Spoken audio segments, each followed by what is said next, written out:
गुरु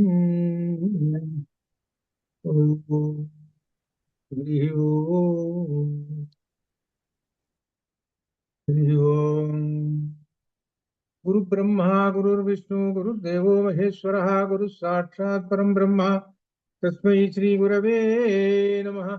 ज्ञानानन्दमयं देवो निर्मलस्फटिकाकृतिम् आधारं सर्वविद्यानां हयग्रीवमुपास्महे हयग्रीवमुपास्महे। श्रुतिस्मृतिपुराणानाम् आलयं करुणालयं नमामि भगवत्पादं शङ्करं लोकशङ्करं। व्यासाय विष्णुरूपाय व्यासरूपाय विष्णवे नमो वै ब्रह्मनिधये वासिष्ठाय नमो नमः। चतुर्वदनो ब्रह्माद्विबाहुरपरो हरिः अफाललोचनः शम्भुः भगवान् बादरायणः। नमोऽस्तु ते व्यास विशालबुद्धे फुल्लारविन्दायतपत्रनेत्रा येन त्वया भारततैलपूर्णः प्रज्वालितो ज्ञानमयप्रदीपा। वसुदेवसुतं देवं कंसचाणूरमर्दनं देवकी परमानन्दं कृष्णं वन्दे जगद्गुरुं कृष्णं वन्दे जगद्गुरुं। బ్రహ్మణే నమో. బ్రహ్మసూత్ర భాషను అధ్యయనం చేస్తున్నాం. ఇందులో ముఖ్యమైనటువంటి ఈ సూత్రము తత్తు సమన్వయాత్ అనేటువంటి ఈ సూత్రాన్ని అధ్యయనం చేస్తున్నాం. ఈ సూత్రంలో ఎక్కువ పూర్వపక్షాలు ఉన్నాయి. ఒక్కసారి ఈ పూర్వపక్షాలు ఏం చెబుతున్నారు ఒక్కసారి విమర్శ చేసుకుందాం. ఇందులో తత్తు తు సమన్వయాత్, తత్ అంటే బ్రహ్మము అని అర్థం, ఆ బ్రహ్మమును సమన్వయపరచటము అని అర్థం అనమాట. ఈ సమన్వయపరచడంలో ఈ పూర్వపక్షాలు అడ్డు వస్తున్నారు. వాటన్నిటిని కూడా తు అనే అక్షరంతో పక్కకు నెట్టేస్తున్నారు అన్నమాట. అయితే ఏమిటి అసలు ఈ పూర్వపక్షాలు ఏమిటి? పూర్వపక్షులు వచ్చారు ఒకరంబట ఒకళ్ళు వదిలిపెట్టకుండా ఎలా దీర్ఘంగా. ఈ పూర్వపక్షంలో విశేషం ఏమిటంటే మనం బాగా అర్థమైతే బ్రహ్మముని గురించి అర్థమైనట్టు లెక్క. వాళ్ళు వేసే ప్రశ్న అర్థం చేసుకుంటే అసలు బ్రహ్మముని గురించి తెలుసుకోవడానికి కూడా విషయం తెలుస్తుంది. ఈ పూర్వపక్షంలో ఉన్న గొప్పతనం అది. ఇందులో పూర్వపక్షం మొట్టమొదటి పూర్వపక్షంలో అంటాడు, ఉపనిషత్తులలో ఏ కర్మను విధించుట లేదు కదా, కనుక అవి వ్యర్థము కదా.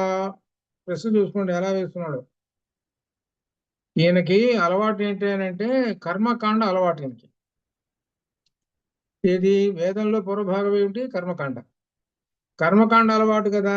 కాబట్టి ఆయన ఈ ఉద్దేశం పెట్టుకొని ఏమంటున్నాడంటే ఉపనిషత్తులు ఏ కర్మను విధించడం లేదు కదా, కాబట్టి అవి వ్యర్థము కదా. అవి వ్యర్థం, అందువలన ఉపనిషత్తులు పక్కన పెట్టేశాము. ఈ కర్మకాండం ఉన్న చూసా, దానిలో కర్మలు ఎలా చేయాలి ఏమిటన్నీ చెబుతున్నా, దాని ప్రకారం కర్మలు చేస్తున్నాం. ఉపనిషత్తుల్లో కర్మకాండ లేదు. బ్రహ్మము గురించి ప్రత్యేకించి చెప్పాల్సిన పని ఏముందండి? మీరు ప్రత్యేకంగా ఏదో ఉపనిషత్తులు అంటూ వస్తున్నారు, బ్రహ్మం అంటున్నారు. అసలు బ్రహ్మం అంటే పరమాత్మ అనేవాడు ఒక సిద్ధ వస్తువు. ఇక దాని గురించి చెప్పే పనే లేదు. పరమాత్మ అన్నారు, లేక బ్రహ్మం అన్నారు, అంతే. ఆయన గురించి ప్రత్యేకంగా చెప్పేది ఏముందండి ఈ ఉపనిషత్తులు? బ్రహ్మము అంటే పరమాత్మ ఉన్నాడు అంటే అది అయిపోయింది. దాని గురించి ఇంకేంటి ప్రత్యేకంగా చెప్పాల్సిన పని ఏమిటి? ఏం ప్రయోజనం లేదు. కాబట్టి మీ ఉపనిషత్తులు ఏ ప్రయోజనము లేవు అని మొట్టమొదటిగా పూర్వపక్షం వేశాడు. మీ ఉపనిషత్తులలో ప్రయోజనం ఏముంది? ఏం లేదు. కర్మకాండం ఉందనుకో ప్రయోజనం ఎంత ఉంది అనుకున్నారు అని ఇస్తున్నాడు. దానికి సమాధానం చెప్పాలి. ఈ సమాధానం ఏంటంటే ఇవి విశేషమైనటువంటివి. నువ్వు వేసే ప్రశ్నలు చూసావు, ఏమిటి ఉపనిషత్తుల వల్ల ప్రయోజనం లేదని ఉన్నావే, ఆ ప్రశ్న ఏంటో తెలిసిన అనుమాన ఆధారిత ప్రశ్న. అది నీవు సందేహించి అనుమానం అక్కడికి వెళ్ళి చూసి తెలుసుకొని అన్ని చేస్తే అప్పుడు నిజం ఏంటో తెలుస్తుంది నీకు. ఏమీ అక్కడికి వెళ్ళలేదు, తెలుసుకోలేదు, నీ ఇష్టం వచ్చినట్టు మాట్లాడితే ఎట్లా? కాబట్టి నీవు అనుమాన ఆధారితంగా ఈ ప్రశ్న వేస్తున్నావు. ఒరే పూర్వపక్షి, జాగ్రత్తగా విను. వేదమంత్రములన్నీ కర్మఫలములను విధిస్తూ చెప్పలేదు. వేదం అంటే తెలుసునా నీకు? 4 భాగాలు ఉన్నాయి, తెలుసునా నీకు? 4 భాగాల్లో నీకేం తెలుసు? కర్మకాండం ఉన్నాయి, బ్రాహ్మణాలు ఇంతవరకు తెలుసు. తర్వాత ఉన్నాయి ఏంటి? దీనిలో ఆరణ్యకాలు ఉపనిషత్తులు అవేనా తెలుసునా నీకు? అవి మాత్రం తెలియదు నీకు. నీకు తెలిసిందంటే పూర్వభాగమే. ఇది పట్టుకొని ఊలాడుతున్నాను. వేదం అంటే ఏమిటి? కర్మకాండ జ్ఞానకాండ రెండు కలిసినటువంటి పుస్తకము. అది నువ్వేం చెబుతున్నావు? కర్మకాండని పట్టుకొని మాట్లాడుతున్నావు. మాట్లాడుతూ ఏమంటున్నావు? అనుమాన ఆధారిత అనుమానం ప్రకటిస్తున్నావు. వేటి మీద? ఉపనిషత్తుల మీద. కర్మకాండ వల్ల ప్రయోజనం ఉందండి, ఉపనిషత్తుల వల్ల ప్రయోజనం ఏమీ లేదు కదా, వ్యర్థము అని అంటున్నావు. అసలు వేదమంత్రులన్నీ నీకు తెలుసా? అసలు చదివావా పుస్తకం? చూసావా మొదటి నుంచి చివరి దాకా? ఏమీ చూడకుండా మాట్లాడతావా నువ్వు అని చెబితే సమాధానం ఉంటావు. కొన్ని జ్ఞానము వలన, అంటే జ్ఞానం అంటే ఏంటి? జ్ఞానకాండ వలన ఒకటి, కర్మకాండ అనేటువంటి రెండు కాండలు ఉన్నాయి. కర్మకాండ అనేటువంటి దానిలో ఏం చెబుతున్నారు అంటే యజ్ఞయాగాది కర్తవ్యులు చెబుతున్నారు, అది తెలిసినదే. జ్ఞానకాండలో ఏం చెబుతున్నారు అని అంటే ఏకమేవా ద్వితీయం బ్రహ్మ, బ్రహ్మం ఒక్కడేనని దాని గురించి, బ్రహ్మను గురించి వివరించి మరీ చెబుతున్నారు. బ్రహ్మను గురించి ప్రత్యేకంగా ఉపనిషత్తులు ఉన్నాయి. నీవు అనుమానాధారితగా ప్రశ్నలు మాట్లాడుతుంటే ఎట్లానే బాబు? నువ్వంతా చదువు. నువ్వు ఎంతసేపు పూర్వభాగం చదివి, కర్మకాండ చదివి, పూర్వమీమాంస మా జైమి మహర్షి గారు చెప్పినటువంటి పూర్వమీమాంస సూత్రాలు పట్టుకొని ఎలా పడుతుంటే ఎట్లా? జ్ఞానకాండ కూడా ఉన్నది చూసుకో. జ్ఞానకాండ ఉపనిషత్తుల్ని సమన్వయం చేస్తూ వ్యాసుల వారు చెప్పారు, ప్రశ్నలు సూత్రాలు 555 చెప్పారు. సో పట్టుకోమని వాటిని. అవేమి పట్టుకోలేదు. నువ్వు మాత్రం అనుమానంతో చెబుతావా? ఏమైనా సరిగ్గా అని ప్రశ్న వేస్తూ సమాధానం చెప్పారు. కాబట్టి ఈ జ్ఞానకాండ అనేటువంటిది ఉన్నది, నువ్వు సరిగ్గా వేదాన్ని అధ్యయనం చేయలేదు. చేస్తే అప్పుడు ఈ ఉపనిషత్తులు అనేటువంటి తెలుస్తాయి అనేటప్పటికి ఇక మాట్లాడకుండా ఒక నిమిషం కూర్చొని మళ్ళీ వచ్చాడు ఈ పూర్వపక్షి. ఈ పక్షి ఎప్పుడు చూసినా కానీ వచ్చి ఎట్లా ఓడించుదామని చూస్తాడు. అది అందుకని రెండోసారి మళ్ళీ వేస్తున్నాడు. ఉపనిషత్తులలో దేవతల ఉపాసన విధులను చెప్పడానికే ఉన్నాయి కదా. ఏమండి ఉపాసనలు ఉపనిషత్తులు ఎందుకు ఉన్నాయి? ఏదో బ్రహ్మం బ్రహ్మం అని అంటున్నారు మీరు. ఆ బ్రహ్మాన్ని గురించి ఏదో సరిపోలా? ఏమున్నాయో తెలుసా అండి మీ ఉపనిషత్తుల్లో? మీరు ఏదో అంటున్నారే, ఉపనిషత్తుల్లో అవి ఉన్నాయి అంటున్నారే. మేము అంటున్నాం ఏమంటున్నారంటే ఉపనిషత్తుల్లో ఉపాసనలు ఉన్నాయి తెలుసా మీకు? ఉపాసనా విధులు ఉన్నాయి ఉపనిషత్తులలో. అలాగే బ్రహ్మము కూడా ఉపాసనా విధికి అంగం కదా. ఉపాసనా విధులు ఉన్నాయి. ఏది? గాయత్రి ఉపాసన అన్నారు, ఆదిత్యోపాసన అన్నారు, రకరకములైన ఉపాసనలు 50-60 దాకా చాంద్రోగ్యంలో చెప్పారు. అట్లనే బ్రహ్మమునకు కూడా ఒక ఉపాసన ఉంటుంది కదండి అని అంటున్నాడు. ఈ ఉపాసనల సంగతి అంటే అర్థం ఏమిటి? ఆదిత్యో బ్రహ్మ ఉపాసన. ఉపాసన ఎప్పుడు ఉంటుంది? సగుణ బ్రహ్మానికి ఉంటుంది. ఉపాసన ఎప్పుడు సగుణ బ్రహ్మానికి ఉంటుంది. మరి ఆ లెక్క ప్రకారం ఈ బ్రహ్మానికి కూడా ఉంది కదా, ఉపాసన విధికి కూడా అంగమైనట్టే కదా ఇది కూడా. మీరేమంటారు? ఆదిత్యో బ్రహ్మ అంటున్నారు. ఆదిత్యో బ్రహ్మ అంటే ఆదిత్యుడు బ్రహ్మము అంటున్నారు. ఆదిత్యుడు అనేవాడు ఉన్నాడు, ఆయనకి అవయవము శరీరము ఏమిటనంటే బ్రహ్మము అని చెబుతున్నారు. కాబట్టి ఇక్కడ ఏమిటనమాట, ఈ బ్రహ్మం అనేటువంటి ఆయన ఉపాసనా విధికి ఒక అంగం అవుతున్నాడు. అనగా ఆదిత్యుడు ఏం గొప్ప అయినాడు, ఈ బ్రహ్మమే డౌన్ అయినాడు. అది అర్థం. అది దీనిలో ఎంత చెబుతున్నాడు చూసారా? ఆదిత్యో బ్రహ్మ అంటే ఏమిటి? వీడు ఎంత అర్థం చేసుకున్నాడు? ఆదిత్యుడికి ఒక అంగము, ఒక అవయవం. అంటే ఇప్పుడు మనకు అవయవాలు ఉన్నాయి, కాళ్ళు చేతులు ఇట్లా ఉన్నాయి. ఏదో ఒక అవయవం ఉందండి, ఆ కాళ్ళు ఉన్నాయి, చేతులు ఉన్నాయి, ఏదో ఒకటి అన్నాం. అది దాంతో సరిపోయిందా? కాబట్టి ఏంటనమాట, అట్నే బ్రహ్మం కూడా ఒక అంగం లేండి అని ఒక తేలిగ్గా కొట్టి పారేశాడు. అది తేలిగ్గా కొట్టి పారేశాడు. ఉపాసనలో ఆదిత్యుడు అనేటువంటి వాడు గొప్పవాడు, ఈ బ్రహ్మం అనేవాడు కాదు అని పూర్వపక్షం వేసేసాడు. ఇప్పుడు సమాధానం చెప్పు ఈ రెండో పూర్వపక్షానికి. అంటే అవునయ్యా, నువ్వు చెప్పినట్టుగా ఉపాసనలు ఉన్నమాట ఉంది, వాస్తవమేను. చాందోగ్యంలో 50-60 ఉన్నాయి ఉపాసనలు ఉన్నాయి. కానీ బ్రహ్మము ఏ ఉపాసనా విధికి అంగము కాదు, అది మాత్రం గుర్తుపెట్టుకో. బ్రహ్మము అనేటు ఉపాసన అంగము అంటే అర్థం ఏంటో తెలిసిన? సహాయకారిగా ఉంటుందని. ఒక ఒక మన కాలు చేయి ఎట్టయితే సహాయం చేస్తున్నది శరీరానికి, అట్లా బ్రహ్మం ఒక సహాయం చేస్తున్నది అని అనుకుంటున్నామేమో. పిచ్చి పొరపాటు. అసలు బ్రహ్మం అంటే ఏం తెలుసు? సర్వోన్నతం, ఆదిత్యుడి కన్నా సర్వోన్నతం.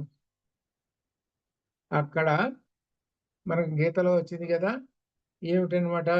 అక్కడ అన్నతత్ర, అక్కడ ఆ సూర్యుడు ప్రకాశించలేడు, చంద్రుడు ప్రకాశించలేడు, తారకలు ప్రకాశించలేవు అని గీతలో వచ్చింది కదా. కాబట్టి అన్నిటికన్నా ఉన్నతము, సర్వోన్నతమైనటువంటిది బ్రహ్మము. అది అది ఉపనిషత్తు చెబుతూనే ఉన్నదండి. బ్రహ్మం అనేటువంటిది అంగము కానే కాదు.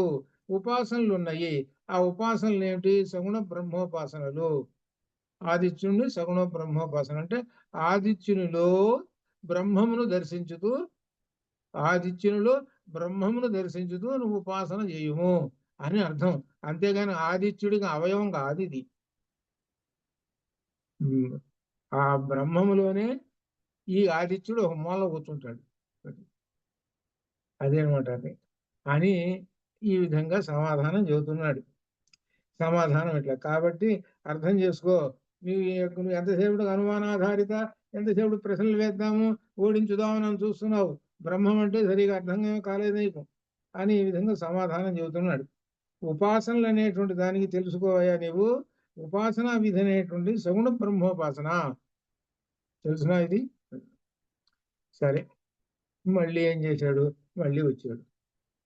మళ్ళీ ప్రశ్న ఏంటని మళ్ళీ వచ్చాడు. వచ్చి బ్రహ్మము జ్ఞానం సంపాదించుకోవడానికే కాని కర్మను బోధించడానికి మాత్రము కాదు కదా. చెప్పు మరి. బ్రహ్మము వలన జ్ఞానము సంపాదించుకోవడానికి, కర్మను బోధించడానికి కాదు కదా. మరి కర్మను బోధించకపోతే ఎట్లండి? విహిత కర్మలు ఉన్నాయి, చేయాలిగా. మరి విహిత కర్మలు చెబుతున్నదా? యజ్ఞయాగాది కృతులు చేయమని చెబుతున్నదా? ఏమి చేయట్లేదుగా. మరి కర్మలు చేయకపోతే ఎట్లా? మరి మనం కర్మయోగం ప్రత్యేకంగా ఉంది కదా, కర్మలు చేయండి అని అన్నది కదా. మరి కర్మల సంగతి చెప్పకుండా ఉంటే ఉపనిషత్తు ఏం ప్రయోజనం అండి? అది కర్మల గురించి ఏమీ ఉపనిషత్తులు చెప్పడం లేదు. ఎంతసేపు బ్రహ్మజ్ఞానం అని అంటున్నది. దానికి సమాధానం చెబుతున్నాడు. ఏమిటంటే కర్మకాండలు వేరు, జ్ఞానకాండలు వేరు. ఈ రెండిటికి సంబంధం లేదు. కర్మకాండలు వేరు, జ్ఞానకాండ వేరు. అందుకని వేదంలో పూర్వభాగాన్ని పూర్వమీమాంస, ఉత్తర భాగాన్ని ఉత్తర మీమాంస అన్నారు. కర్మకాండలు పూర్వభాగము, తర్వాత ఉత్తర భాగం. ఇక్కడ జ్ఞానకాండలు ఉత్తర మీమాంస అన్నారు. ఇక విశేషం ఏంటి? ఉపనిషత్తులలో ఏం చెబుతున్నారు? ఈ బ్రహ్మము సిద్ధమైన జ్ఞానం ఉన్నది అంటే, ఉపనిషత్తులలో ఒక జ్ఞానం ఉన్నదండి. అది సిద్ధంగా ఉంటుంది. సిద్ధం అంటే ఏమి కదలనటువంటిది, అనగా ఎప్పుడు చూసినా అదే వాక్యం చెబుతారు.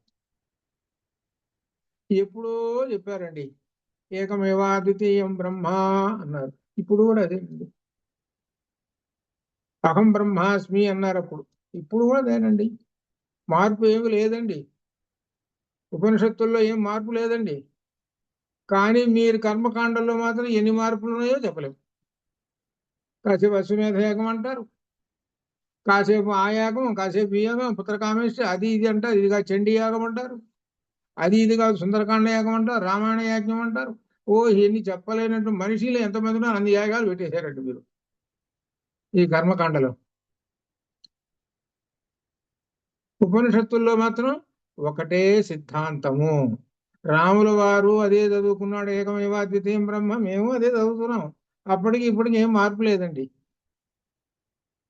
సిద్ధమైన జ్ఞానము ఉపనిషత్తులో. అది నువ్వు అనుమానంతో మాట్లాడుతున్నావయ్యా పూర్వపక్షి. ఒరే పక్షి, సరిగా చూడరా, అర్థం చేసుకోరా అని అంటున్నారు. అది అని చెబుతున్నారు అనమాట. కాబట్టి కర్మకాండ అనేటువంటిది ఏమిటనమాట? దీనిలో ధర్మాలు అంటే ఈ యజ్ఞ యాగాది ధర్మాలు వీటికి తెలుస్తుంటుంది. ఈ జ్ఞానకాండ అనేటువంటిది అహం బ్రహ్మాస్మి ఇలా ఈ విధంగా 4 మహావాక్యాలు చెబుతున్నది. ఈ 4 మహావాక్యాలు చెబుతున్నది ఇదండి. మరి ఏమనుకున్నారు? మరి ఇది అనుమానాధారిత ప్రశ్నలు వేస్తే ఎట్లా? కాబట్టి సరిగ్గా చదువుకొని అర్థం చేసుకొని ప్రశ్నలు వేయాలండి అని అన్నారు. అనేటప్పటికి మళ్ళీ పూర్వపక్షి మళ్ళీ వచ్చాడు. మళ్ళీ పూర్వపక్షి వచ్చి ఏమంటున్నాడు? ఉపనిషత్తులు బ్రహ్మమును తెలుసుకొనుమని ఉపదేశించున్నాయి కదా మరి. అవునండి, ఉపనిషత్తులు ఏం చెబుతున్నాయి? బ్రహ్మజ్ఞానం తెలుసుకోండి, బ్రహ్మజ్ఞానం వలన మీకు బ్రహ్మ సాక్షాత్కారం కలుగుతుంది, ఈ విధంగా చెబుతుకుంటూ వస్తున్నారు. ఉపనిషత్తుల వలన ఏంటి? బ్రహ్మమును తెలుసుకోమని చెబుతున్నాయి కదా ఉపనిషత్తులు. కానీ బ్రహ్మము యొక్క స్వరూప స్వభావములు ప్రతిపాదించలేదు కదా. ఇక చెప్పు. బ్రహ్మము యొక్క స్వరూప స్వభావములు, ఇదిగో బ్రహ్మం ఇట్లా ఉంటాడు, ఇదిగో 2 చేతులు 2 కాళ్ళు అలానే 4 తలకాయలు లేవ ఎటుకని చెప్పుకుంటూ కూర్చుంటూ చెప్పు అట్లనే ఇదిగో బ్రహ్మము అని చెబితే అప్పుడు అనుకోవచ్చు. మేము ఈ కర్మకాండలో యజ్ఞం ఉంది కదా, యజ్ఞానికి ఏం చదువుతున్నాం తెలుసిన?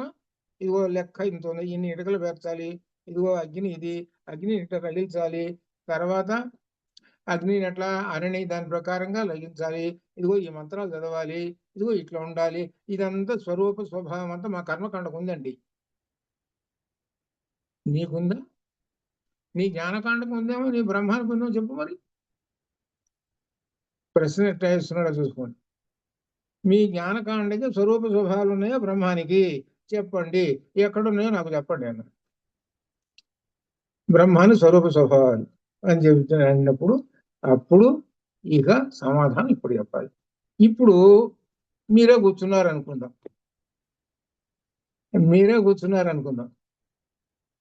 ఇప్పుడు దాకా మీరేంటి కఠోపనిషత్తు చదువుకున్నారు, తర్వాత ఇంకో 2-3 చదువుకున్నారు, చాందోగ్యం కూడా కొన్ని చదువుకున్నారు.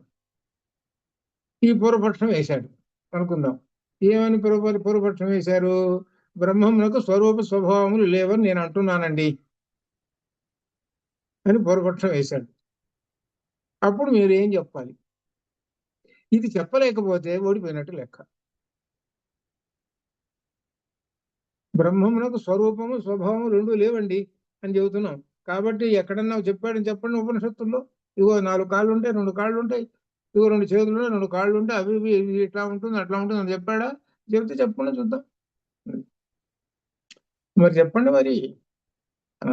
దానికి సమాధానం చెబుతున్నాడు. ఏంటి? బ్రహ్మమును స్వరూప స్వభావాలు లేవని అంటే ఈయన ఏం చెబుతున్నారో చూసుకోండి. బ్రహ్మం అంటే ఏమిటో ఈయన చెబుతున్నాడు. ఇందులో మనకు బృహదారణ్యోపనిషత్తులో బ్రహ్మమును గురించి యాజ్ఞవల్క్య మహర్షి చెబుతున్నాడు. ఏమన్నా? ఆత్మావా అరే ద్రష్టవ్య మంతవ్య. ఆత్మ బ్రహ్మమును ద్రష్టవ్య చూడదగినది, మంతవ్య మననము చేయదగినది, అంతే, రూపం లేదు. నువ్వు ఎంతసేపటికి ధ్యానం చేత ఈ విధంగా ద్రష్టత చేసుకుంటూ ఉండాల్సింది, అంతేగాని బ్రహ్మమునకు రూపము లేదు, బ్రహ్మమునకు రూపము లేదు. ఇది బ్రహ్మజ్ఞాన ఫలానికి చివరికి అటువంటి బ్రహ్మాన్ని నువ్వు ఉపాసించితే ధ్యానం చేస్తే నీకు ఏమొస్తుందంటే జ్ఞాన ఫలం వస్తుంది, తద్వారా మోక్షం సిద్ధిస్తుంది. కాబట్టి బ్రహ్మం అంటే ఏమిటి? అశబ్దం, అస్పర్శం, అరూపం అనే విధంగా అచక్షువు, అశ్రోత్ర, అపాదం, ఇలా లక్షణాలన్నీ చెప్పారు బ్రహ్మానికి. బ్రహ్మం అంటే అదండి. మాకు బ్రహ్మానికి స్వరూప స్వభావాలు ఏమీ లేవు. కానీ అది ఎంతసేపటికి ఎలా ఉంటుందంటే ధ్యానించదగినది. మాకు భగవద్గీత ఉందండి, భగవద్గీతలో 6వ అధ్యాయం ఉంది. ఏం చెబుతున్నది 6వ అధ్యాయంలో? ధ్యాన యోగంలో చెబుతున్నది ఏంటి? ఆ బ్రహ్మమును గురించి ధ్యానం చేయండి రా అని చెప్తున్నాడు. ఆ బ్రహ్మాన్ని గురించి ధ్యానం చేయండి అని చెబుతున్నారు. బ్రహ్మజ్ఞానం కలుగుతుంది, చెయ్యండి అని చెప్పారు. స్వరూపము స్వభావము బ్రహ్మమునకు లేవు, కానీ ఏమిటనమాట? ధ్యానము వలన ఆ బ్రహ్మం సాక్షాత్కారం అవుతుంది, ఇది అర్థం. దీనికి ఉదాహరణ ఎక్కడ? సుందరకాండలో మనకు ఉదాహరణ. సుందరకాండలో ఆంజనేయ స్వామి గారు కూర్చున్నారు, అంత తిరిగాడు ఎక్కడ కనపడలేదు. చివరికి ఏం చేద్దామా, చివరి చచ్చిపోదాం రకరకాలు అనుకొని చివరికి కాదు అట్ట కాదు, జీవన్ భద్రాన్ని పశ్యంతి అనగా బతికుంటే ఏదైనా సాధించవచ్చు కానీ చచ్చేం సాధిస్తాము అనే విధంగా అనుకొని నేను ధ్యానంలో కూర్చుంటాను అని ధ్యానంలో కూర్చున్నాడు. ధ్యానంలో కూర్చుంటే పరమాత్మ కనపడ్డాడు. ఇదండి. ఇప్పుడు అర్థమైందా మీకు? ధ్యానంలో కూర్చుంటే పరమాత్మ కనపడతాడు. అది ధ్యానం చేసేటువంటి వాడికి. మీకేమో కర్మకాండలకి ధ్యానం అక్కర్లేదు. ఎంతసేపటికి ఏంటి మీ కర్మకాండాలకి? క్రియ చేస్తూ ఉండాలి. క్రియ చేస్తూ మంత్రం చదువుతూ నెయ్యి పోస్తూ ఉండాలి. ఇది మీరు చేయాల్సింది. మీ కర్మకాండ అది. మాకేమిటి? ధ్యానం. కేవలం ధ్యానం వలననే పరమాత్మ దర్శించగలుగుతాడు. ఇది అర్థం. అప్పుడు ఆ పరమాత్మను దర్శించుకొని ఆయన ఆనందానుభూతి పొందుతాడు. అది అర్థం. మీకేమైనా ఆనందానుభూతి వస్తుందా? కర్మకాండ చేసాం ఆనందానుభూతి వస్తుందా? ఏమొస్తుందా అంటే ఏదో స్వర్గం వస్తుంది, దాని ప్రకారం అట్లా అని కూర్చుంటాము. ఆనందము, బ్రహ్మానందము అది కలుగుతుంది మాకు. మీకేముండే? మీ కర్మఫలాలు ఉన్నాయి చూశారు, అలా ఉంటాయి, ఏవో స్వర్గాలు వస్తాయి. కాబట్టి మా జ్ఞాన ఫలానికి మీ కర్మ ఫలానికి వ్యత్యాసము చాలా ఉన్నది. మీ కర్మఫలం అనేటువంటిది మరలా జననము కలిగించేటువంటిది. మా జ్ఞానఫలం అనేది అమృతత్వాన్ని ఇచ్చేటువంటిది. ఇది ఇది అర్థం చేసుకోవయా అని ఆ పూర్వపక్షి చెప్పాడు అనమాట. అలా అనమాట. మోక్షము మా ఉపనిషత్తులు ఇస్తాయి, మీ కర్మలేమో పునర్జన్మనిస్తాయి. పునర్జన్మ పొందాలి అని అనుకుంటే కర్మలను పట్టుకో. పునరభి జననం పునరభి మరణం కావాలనుకుంటావా? కర్మలను పట్టుకో. అక్కర్లేదయ్యా నాకు మోక్షం, సంసార జలధిని దాటాలి కాబట్టి ఏం కావాలి? జ్ఞాన నౌకని పట్టుకో. అది గీతలో చెప్పారు. కాబట్టి జ్ఞాన నౌక మా దగ్గర ఉందయా నువ్వు ఒడ్డు చేరడానికి. నువ్వు ఎప్పుడు చూసిన సంసారంలో ఆ సముద్రంలో ముడుగుతూ తేలుతూ ఉండాలి, సుఖంగా ఉండాలి. కాసేపు మునిగినప్పుడు సుఖం, పైకి తేలినప్పుడు మొసళ్ళు పట్టుకున్నప్పుడు ఏడవటం, దుఃఖాలు ఇవన్నీ ఉంటుంటాయి. మొసలు పట్టుకోగానే అయ్యా దేవుడా దేవుడా అని అనుకుంటూ పరిగెత్తుకుంటూ వస్తావు. ఆ మొసలు వెళ్ళిపెట్టించగానే మళ్ళీ ఇదే పని, నీకు రెండో పని లేనే లేదు. ఇంకా చూడండి ఎంత విశేషంగా ఈ కర్మకాండ ఎలా ఉంటుందో చూసుకోండి. ఏమైనా కష్టం వచ్చేటప్పటికి ఆంజనేయ స్వామి గుడి దగ్గర పరిగెత్తుదాము, అలానే ఇంకేదైనా పెళ్లిళ్ళు పేరంటాళ్ళు కాలేదు కాబట్టి చండీ యాగం చేద్దాము, లేకపోతే అది చేద్దాం ఇది చేద్దాం, ఆ వికాసం చేశారు, అయిపోయిందండి.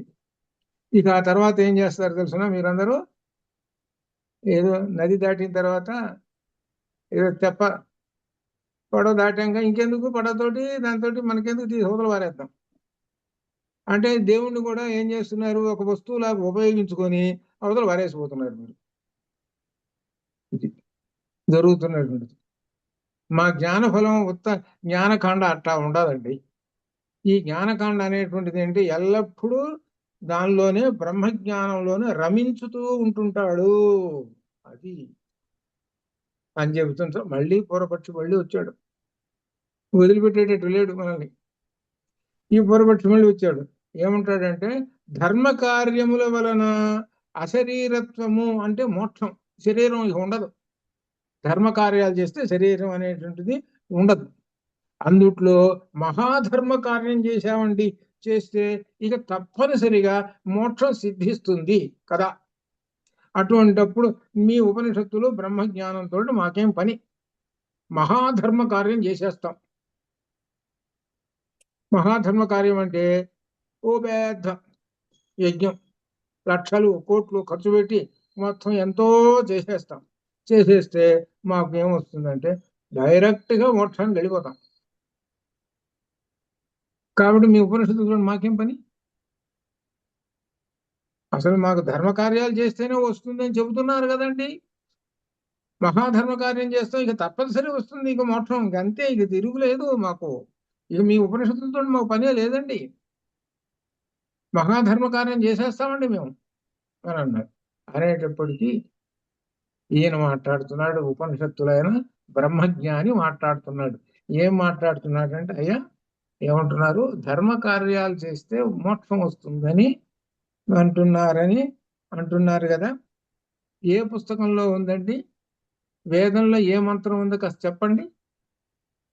ధర్మ కార్యాలు చేస్తే మోక్షం వస్తుంది, మహాధర్మ కార్యాలు చేస్తే తప్పనిసరిగా మోక్షం వస్తుంది అని ఈ విధంగా ఏ వేదంలో ఏ మంత్రం ఉందో ఒకసారి చెప్పు. ఇక్కడ చూసుకోండి, ఒక రకం జాగ్రత్తగా అర్థం చేసుకోండి. వాడు ఓడిపోతుంటే ఏం చేస్తుంటాడు? బుకాయిస్తుంటాడు. అర్థమైందా? ఓడిపోయేటప్పటికి వచ్చేటప్పటికి బుకాయించడానికి మొదలు పెడతాడు. అట్లనే ఏదో ఒక మాట చెప్పి వీడిని పడగొట్టాలని చూస్తుంటాడు. గొప్ప గొప్ప ధర్మ కార్యాలు చేస్తే మోక్షం వస్తుందండి అనగా మోక్షం అంటే అసలు శరీరం ఉండదు ఇంకా అనే అర్థం ఏమిటనమాట?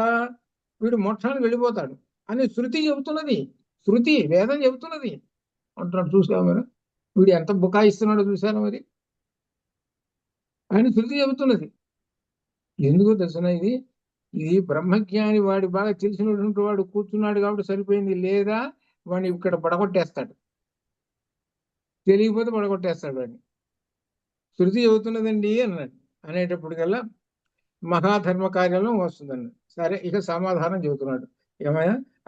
అశరీరము జీవునకు స్వభావము. అసలు అశరీరం అనేటువంటిది, శరీరము లేదనేటువంటిది జీవుడికి స్వభావం అండి. జీవుడు అంటే అర్థం ఏమిటి?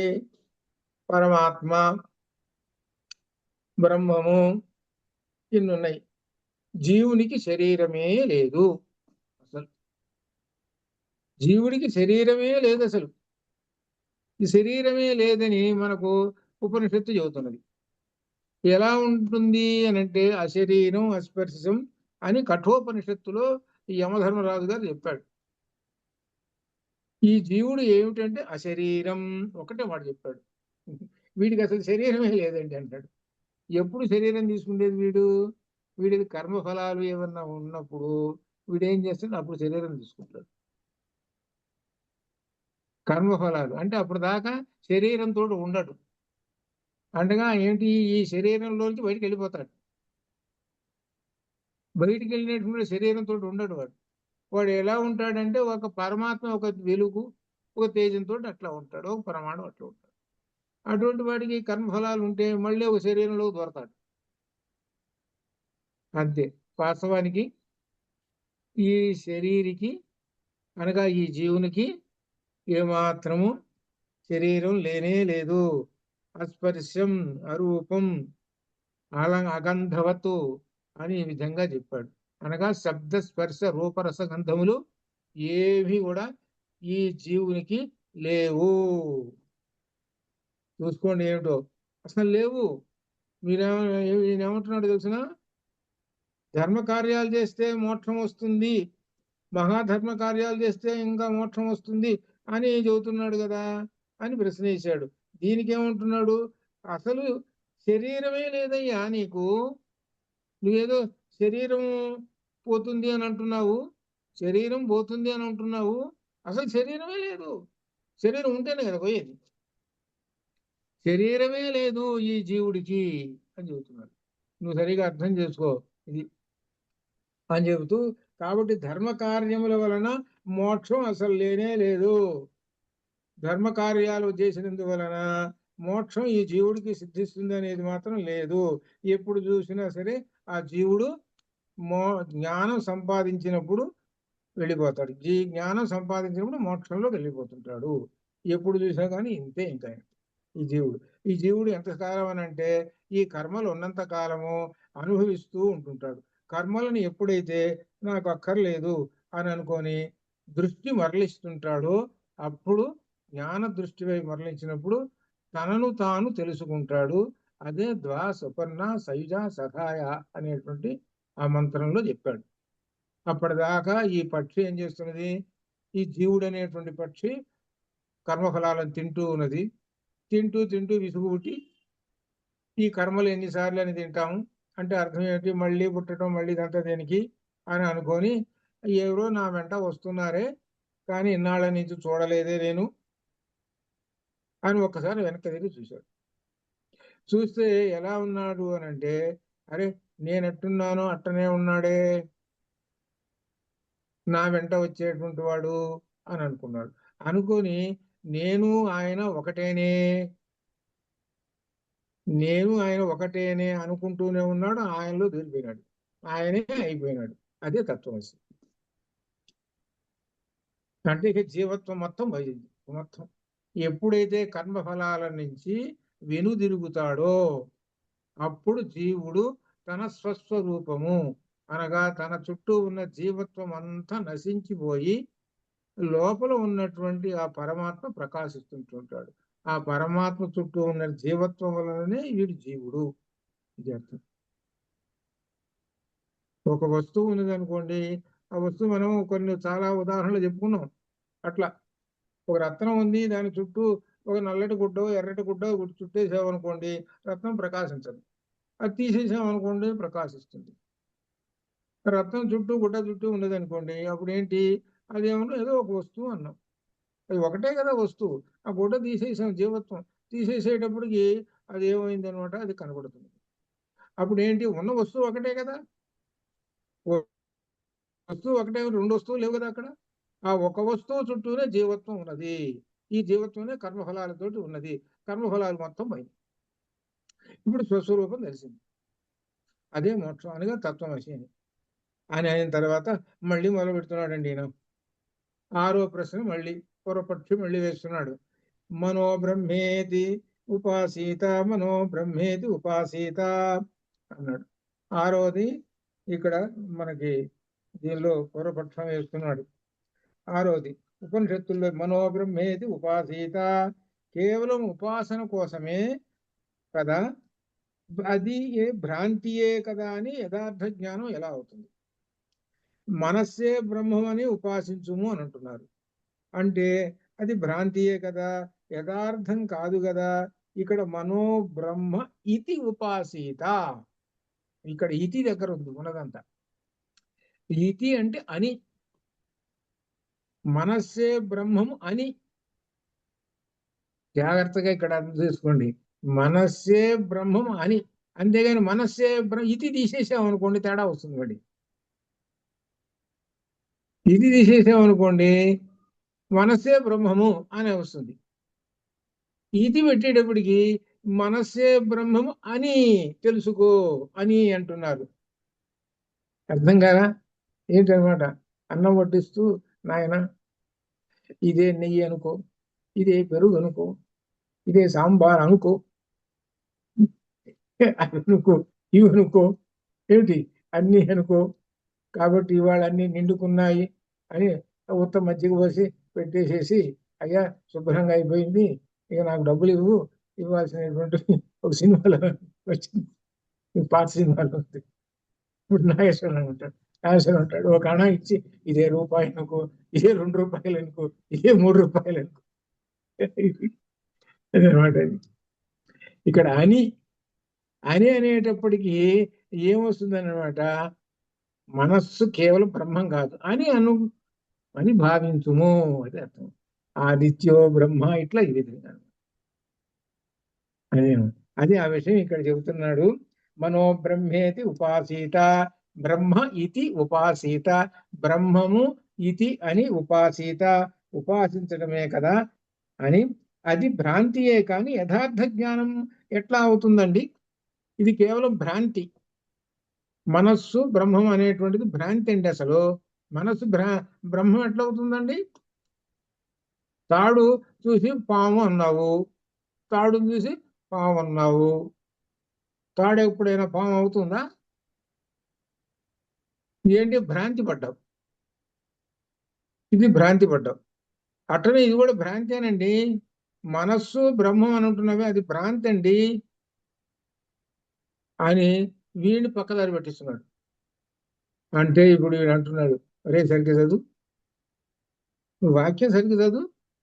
మనో బ్రహ్మ ఇతి, ఇది ఎగరగొట్టి మాట్లాడుతున్నావు నువ్వు. మనస్సు బ్రహ్మము అని ఉపాసించుము, జాగ్రత్తలు అది అని ఈ విధంగా ఆయన ప్రశ్నించాడు. యథార్థ జ్ఞానం లేదు కదా అని అంటున్నాడు. అదేనమాట, మనస్సు బ్రహ్మం అని అనుకుంటే కాదు, మనస్సు బ్రహ్మం అని ఉపాసించుము అని చెప్పాడు. దాని సమాధానం అంటున్నాడు, మిథ్యా జ్ఞానం నశించినప్పుడు యథార్థ జ్ఞానం కలుగుతుంది. అది మిథ్య అనేటువంటిది ఇప్పుడు సర్పరజ్జు భ్రాంతి ఉంది, జగన్ మిథ్య బ్రహ్మ సత్యం ఇటువంటివన్నీ ఉన్నాయి. మిథ్యా జ్ఞానం, అజ్ఞానం అనే చీకట్లో ఉన్నావు కాబట్టి ఈ తాడును చూసి పాము అనుకున్నావు. చివరికి ఏం నిజం తెలిసిపోయింది. నిజం తెలిసిపోయేటప్పుడు అంటే నిజం తెలిసిందంటే జ్ఞానం కలిగింది, అజ్ఞానం అనే చీకటి పోయింది, జ్ఞానం కలిగింది, అది నిజంగా తాడని తెలిసింది, అది సత్యము అని తెలుసుకున్నాను. కాబట్టి ఈ మిథ్యా ప్రపంచం అంతా కూడా ఎటువంటిదేనంటే మిథ్య అంటే అసత్యము, అశాశ్వతము. మరి శాశ్వతం ఏమిటి? బ్రహ్మము ఒకటే. ఇది అని ఇక్కడ తెలుసుకోవాలి, యథార్థ జ్ఞానం తెలుసుకోవాలి. ఇది బ్రహ్మైత్వైకత్వ భావన అద్వైత సిద్ధాంతం వల్లనే కలుగు. ఇదంతా అద్వైత సిద్ధాంతం వలన. మనో బ్రహ్మేది ఉపాసీత, మనస్సే బ్రహ్మమని ఉపాసించాలి ఛాందోగ్యోపనిషత్తు. అలానే ఆదిత్యో బ్రహ్మేది ఆదేశ. ఇక్కడ జాగ్రత్తగా ఇతి అనేటువంటి ఈ పదం లేకపోతే తేడా వస్తుంది దీనిలో మంత్రంలో. అది గుర్తించారు కదా, అది అక్కడ విశేషం. కాబట్టి ఆదిత్యుడు చూస్తున్నాము, ఆదిత్యుడు అనేటువంటి ఆయన బ్రహ్మము అంటే ఆదిత్యుడే బ్రహ్మము కాదు, ఆదిత్యేవ బ్రహ్మ కాదు, ఆదిత్య ఇతి. అది ఇతి అనేది అట్లా అనమాట. ఈ విధంగా సమాధానం చెబుతున్నాడు. కాబట్టి ఇక్కడ అంతా ఏమిటనమాట, మిథ్యా జ్ఞానం పోవాలి. అప్పుడు చివరికి అహం బ్రహ్మాస్మి అనేటువంటి తెలుసుకున్నాడు. అహం బ్రహ్మాస్మి అనేటువంటి ఈ మహావాక్యం ఎక్కడిది? బృహదారణ్యకోపనిషత్తులో. బృహదారణ్యకోపనిషత్తులో మహావాక్యం ఉంది, అహం బ్రహ్మాస్మి అని. ఎట్లా అనమాట అనగా ఆ అహం బ్రహ్మాస్మి అనేది ఎక్కడ వస్తుంది మనకి? ఇందులో యాజ్ఞవల్కుడి దానిలో వస్తుంది అనమాట. ఆదిత్యుడే బ్రహ్మమని తెలుసుకోవాలని చెబుతున్నాడు. అహం బ్రహ్మాస్మి అనే ఆత్మజ్ఞానము అధ్యాస కాదు. అధ్యాస అంటే మిథ్య కాదు. ఇది మిథ్య కాదండి, అసత్యం కాదండి అని చెబుతున్నాడు. ఎంత దూరం తీసుకుపోతున్నాడు చూడండి. పూర్వపక్షం 6వ పూర్వపక్షం అయిపోయింది, మళ్ళీ 7వ పూర్వపక్షం మళ్ళీ మొదలు వస్తున్నాడు. అటుపోయి మళ్ళీ ఇటు తిరిగి వస్తున్నాడు, మళ్ళీ వస్తున్నాడు. వీడు ఎంతసేపు పోడండి, వీడికి ఎన్ని చెప్పినా కానీ ఏదో ఒకటి పట్టుకుని వస్తుంటాడు. ఎందుకో తెలుసిన, ఇది సరిగ్గా అర్థమైతే గాని శంకర విజయంలో ఉన్న పూర్వపక్షాలు అర్థం కావు. శంకర విజయంలో పూర్వపక్షాలు ఎటువంటివి ఉంటాయి అంటే తల తిరిగేటువంటి పూర్వపక్షాలు ఉన్నాయి. బండాను విష్ణుడు వేసింది, అలానే నీలకంఠుడు వేసిన, భట్ట భాస్కరుడు వేసిన ఈ పూర్వపక్షాలు ఉన్నాయి. ఈ పూర్వపక్షాలు అర్థం చేసుకొని శంకరుల యొక్క సమాధానం కానీ తెలుసుకొని ఉంటే, అర్థం అయి ఉంటే మనకు సాక్షాత్తుగా నిజంగా పరబ్రహ్మం కనబడతాడు, ఇందులో సందేహం లేదు. అది అర్థమైతే పరబ్రహ్మం కనబడతాడు. అందుకని ఈ బ్రహ్మసూత్ర భాష్యం అనేటువంటిది ప్యారలల్ గా దానిలో నడుస్తుంటుంది. బ్రహ్మసూత్ర భాష్యం అంటే ఉపనిషత్తుల యొక్క సమన్వయము, అలా అనమాట. ఇది దీనిలో పూర్వపక్షం 7వది వేస్తున్నాడు. బ్రహ్మము శాస్త్రం అని ఒకవైపు, శాస్త్రోక్త కర్మలతో సంబంధం లేనిదని మరొక వైపు చెబుతున్నారండి.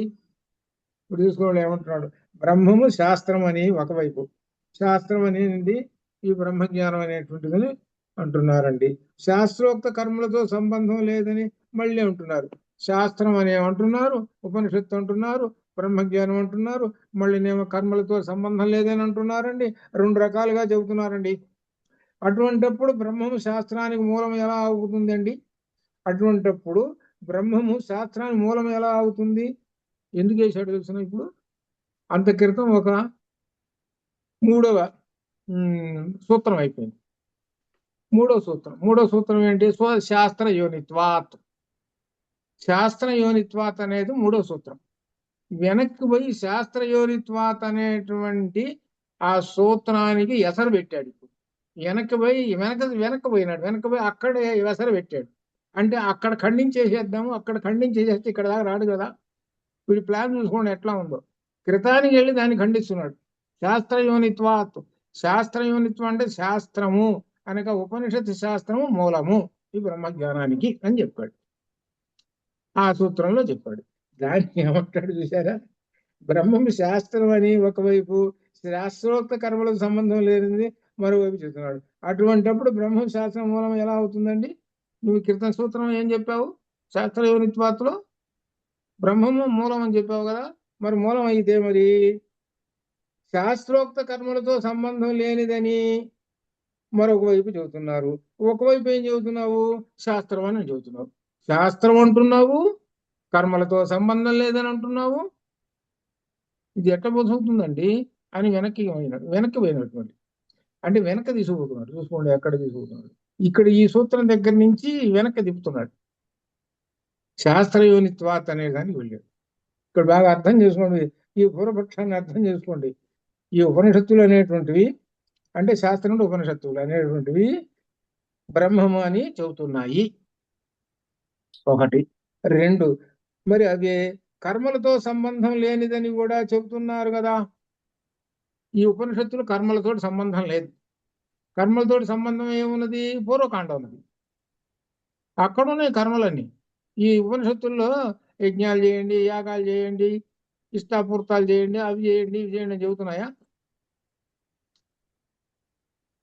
ప్రశ్నోపనిషత్తులు ఏం చెప్పాడు? 6 విద్యార్థులు బ్రహ్మాన్ని గురించి చెప్పండి అని 6 ప్రశ్నలు వేశారు. కఠోపనిషత్తులో నచికేతుడు ఏమడిగాడు యమధర్మరాజుని? బ్రహ్మతత్వాన్ని గురించి చెప్పండి అన్నాడు. అలానే బృహదారణ్యకోపనిషత్తులో యాజ్ఞవల్క మహర్షిని 6 ప్రశ్నలు 8 మంది ప్రశ్నలు వేస్తారు. 8 మంది దేని గురించి ప్రశ్నలు వేశారు? ఆత్మతత్వాన్ని గురించి ప్రశ్నలు వేశారు. అక్కడే యజ్ఞాగాది కర్మలు ఎట్లా చేయాలి, అవి చేయాలి, ఇవి చేయాలి, ఎటువంటివి అని ఉన్న ప్రశ్నలు ఎటువంటివి ఉన్నాయా? ఏం లేవు కదా. కర్మల గురించి ఉపనిషత్తులు ఏం చెప్పడం లేదండి, బ్రహ్మజ్ఞానం గురించి చెబుతున్నాయండి. కాబట్టి బ్రహ్మజ్ఞానానికి మూలమైనటువంటివి ఏమిటి? ఉపనిషత్తులు.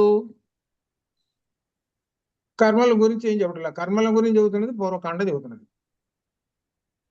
కర్మకాండం అనేది అది చెబుతున్నది అని చెబుతూ ఇక్కడ సమాధానం. శాస్త్రము అవిద్యను నిర్మూలించి నిత్యమైన ఆత్మస్వరూపం. శాస్త్రం అంటే ఉపనిషత్తులు. ఉపనిషత్తులు అవిద్యను అనగా అర్థం ఏంటి? అజ్ఞానమును నిర్మూలించి నిత్యమైన ఆత్మస్వరూపము. నిత్యం ఏమిటి? ఆత్మ. బ్రహ్మము నిత్యము. మనలో ఉన్నటువంటి బ్రహ్మము నిత్యం. ఈ శరీరము అనిత్యం. ఈ శరీరం అనిత్యం. 20 సంవత్సరాలు ఉన్నప్పుడు, వయసు ఉన్నప్పుడు ఈ శరీరం ఎట్టుంది, 60 సంవత్సరాలు ఎట్టున్నప్పుడు ఎట్టుంది, చివరి 80 సంవత్సరాలు వచ్చేటప్పుడు కర్ర పట్టుకొని తిరుగుతుంటాడు. నడుము వంగిపోయి ఉంటుంది, కళ్ళు సరిగ్గా కళ్ళు ఊడిపోయినాయి, కళ్ళు ఊడిపోయింది. శరీరం అనేటువంటిది ఏమిటి? అసత్యము. సత్యం ఏమిటి? ఆత్మ. ఇది తెలుసుకోండి అని చెబుతున్నాడు. శాస్త్రము అవిద్యను నిర్మూలించి ఆత్మస్వరూపము. అవిద్య అజ్ఞానము. మా ఉపనిషత్తులు అజ్ఞానాన్ని నిర్మూలించి నిత్యమైన ఆత్మస్వరూపాన్ని వివరిస్తూ ఉంటుంటుంది. అది తెలుసుకోండి. నిత్యం గురించి చెబుతుంటుంది, అనిత్యం కాదు. మీరు కర్మలు చేస్తున్నారే, యజ్ఞయాగాది కర్మలు, వాటి వల్ల ఫలితం ఏమొస్తుంది? అనిత్యము అశాశ్వతమైనవి వస్తాయి. యజ్ఞయాగాది కర్మలు చేస్తే ఏమిటి? సంపదలు బాగా వస్తాయి. అవేంటి? అవి ఏమి ఉంటాయి? వాళ్ళు ఉంటాయి, ఖర్చు పెట్టుకుంటూ అయిపోతాయి. పైగా ఇంకేం చేస్తాయి తెలిసిన? ఆ సంపదలు కూడా నిన్ను ఇష్టం వచ్చినట్టు చెడుదారిని కూడా నడిపిస్తాయి. సంపద ఉండేటప్పటికల్లా బుద్ధి వేరే రకంగా కూడా కొడుతుంటుంది. కాబట్టి నీ కర్మలు ఎంతసేపటికి ఏం చేస్తుంటాయి అనంటే, ఇదిగో అశాశ్వతమైనటువంటి సంపదలు ఇవ్వడానికి వీటి వైపు పనికి వస్తాయండి అని అంటున్నారు. అట్లని కర్మలు చేయొద్దని కాదు, కర్మలు చేయండి. ఎప్పుడు చేయాలి? గృహస్థాశ్రమంలో చేయాలి, చేసి తీరాలి. గృహస్థాశ్రమంలో కర్మలు చేయాలి. ఎందుకు చేయాలి? సమాజం కోసం చేయాలి. గృహస్థాశ్రమంలో కర్మలు చేయటం అనేటువంటిది సమాజ నిర్వహణ కోసము, జాగ్రత్తగా అది అందుకోసం చేయాలి. ఒక కర్మ చేస్తున్నాడనంటే గృహస్థాశ్రమంలో యజ్ఞకర్మ చేస్తున్నాడనంటే సమాజానికి సంబంధించినటువంటిది. ఇప్పుడు మీకు గుర్తున్నదే లేదు, వర్షాలు పడలేదు అనుకోండి, యజ్ఞాలు చేస్తుంటారు. యజ్ఞం చేశాడు, వర్షం పడుతుంది. కొంతమంది పారాయణ, సుందరకాండ పారాయణ చేస్తారు. ముఖ్యంగా విరాట పర్వం పారాయణ చేస్తారు. చేస్తే వర్షం పడుతుంది. ఏంటి ఇవన్నీ కూడా? ఈ కర్మలు ఇవన్నీ. అవన్నీ వద్దని చెప్పటంలా చెయ్యండి అని చెబుతున్నారు, కానీ అవి మోక్షాన్ని ఇవ్వలేవు. అది అర్థం. అశాశ్వతమైనటువంటి సంపద ఉన్నదే. ఆ సంపదని ఎలా ఉపయోగిస్తాము అని అంటే మనం ధర్మపరంగా ఉపయోగిస్తాం, త్యాగ పరంగా ఉపయోగిస్తాం. అశాశ్వతమైన సంపద మనకు ఉన్నది. కోట్లు కోట్లు ఆస్తిమైన డబ్బులు అబ్బో ఎన్ని ఉన్నాయి చెప్పలేదు. కట్టలు కట్టలు ఉన్నాయి డబ్బులు ఉన్నాయి అనుకోండి. వాటన్నిటిని కూడా ధర్మపరంగా ఇదంతా భగవంతుని యొక్క ఆస్తి, నాది కాదు, కాబట్టి ధర్మపరంగా ఖర్చు పెడతానని ఎవరైతే ఖర్చు పెడుతుంటాడో వాడు ఆ బ్రహ్మం పట్ల భక్తి కలిగినటువంటి వాడు. అదే మనకు ఇందులో ఈశోపనిషత్తులో చెప్పినటువంటి మొట్టమొదటి మంత్రం అదే. అందుకనే ఈశోపనిషత్తు మొట్టమొదటి చదువుకోండి, మొట్టమొదటి మంత్రం అర్థం చేసుకొని దాని ప్రకారంగా మీ జీవితం గడపండిరా అని చెప్పారు. ఇంకా ఏమన్నారు తెలిసిన, ఉపనిషత్తుల్లో కల్లా మొట్టమొదటి ఉపనిషత్తు ఏది? ఈశోపనిషత్తు అని అంటారు. ఈ ఉపనిషత్తులన్నీ కూడా ఒకవేళ కనపడకపోయినా ఈశోపనిషత్తు ఒకటి ఉంటే చాలండి అంటుంటారు. ఎందుకంటే ఈశోపనిషత్తులో చెప్పినటువంటిది గొప్ప విశేషాలు 18 మంత్రాలలో 18 విశేషాలు గొప్ప చెప్పారు ఈశోపనిషత్తులో. అది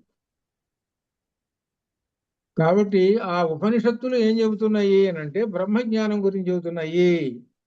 కర్మ ఫలాలు అనేటువంటివి అవి వాటి గురించి చెప్పడం లేదు. కర్మ ఫలాలన్నీ కూడా పూర్వకాండ చెబుతూ ఉంటుంది. ఆత్మ నిష్క్రియ, క్రియకు ఎటువంటి సంబంధం లేదు. నిష్క్రియ, ఎటువంటి క్రియ చేయదు ఆత్మ. ఆత్మ అలానే ఉంటుంది. ఆత్మ అలానే ఉంటుంది, ఏమి కదలదు, ఏం లేదు, ఏం మాట్లాడదు, ఏం లేదు, ఏం చేయదు. ఇంకంతా నేను అనే అహంకార భావనతో ఉన్న శారీరుడే కర్మఫలం అనుభవిస్తూ ఉంటుంటాడు. అహంకారం ఉన్నటువంటి శారీరుడు జీవుడు. జీవుడికి ఎప్పుడైతే అహంకారం ఉన్నంత కాలం ఉంటాడో వాడి శరీరం తీసుకుంటాడు. అందుకనే అహంకారం అనేటువంటి ఈ ఏలుని ఇక్కడ బ్రహ్మానికి తాకించండి అన్నారు. బ్రహ్మానికి ఇలా తాకిస్తే అప్పుడు ఏమవుతుందంటే చిన్ముద్ర అవుతుంది. చిన్ముద్ర అంటే జ్ఞానముద్ర. అప్పుడు నువ్వు జ్ఞానం వైపు మళ్ళుతావు. ఆ జ్ఞానం వైపు ఎప్పుడైతే మళ్ళావో క్రమంగా ఇలా నిలబడ్డ 90 డిగ్రీలతో ఉన్నటువంటి అహంకారం 90 డిగ్రీలతో ఉన్నది కాస్త పడుకుంటుంది దండం మాదిరి. ఇప్పుడు సాష్టాంగ నమస్కారం అని అంటారు చూడండి. అంటే అర్థం ఏంటో తెలుసిన అసలు విషయం, ఈ అహంకారం అనేటువంటిది పూర్తిగా కిందకు పడి కర్ర ఎట్టయితే ఉంటుందట సాష్టాంగ దండ ప్రణామము. అది దండం అంటే కర్ర. ఈ కర్ర భూమి మీద పడేసామనుకోండి, భూమి మీద పడేసేమది పూర్తిగా ఆనుకుంటుంది. అట్లనే నీవు ఈ భూమికి అంటే అర్థం ఏమిటి? అష్ట అంగములు 8 అవయవములు భూమిని తాకుతూ ఉండేటట్టుగా నమస్కారం చేయము అనగా నీ అహంకారం నశించుగాక, అది అర్థం. అది అందుకోసం చెప్పా సాష్టాంగ దండ ప్రణామములు ఆచరించి. ఇది మనకు తిక్కన గారి భారతంలో మొట్టమొదటి పీఠికలో వస్తుంది, ఇంట్రడక్షన్ లో వస్తుంది. తిక్కన గారికి కళ వచ్చిందిట. ఆ కళ ఏంటో, కళలో హరిహరనాథ దేవుడు కనపడ్డాడు. ఆ కనపడ్డప్పుడు వర్ణిస్తాడు హరిహరనాథ దేవుడిని. ఆ వర్ణించి సాష్టాంగ దండ ప్రణామం చేసేస్తాడు తిక్కన గారు. ఇదంతా కళలో జరిగింది. ఆ కళలో జరిగినటువంటిది అంతా కూడా తిక్కన గారు భారతంలో మొట్టమొదటి చెప్పేసాడు. అది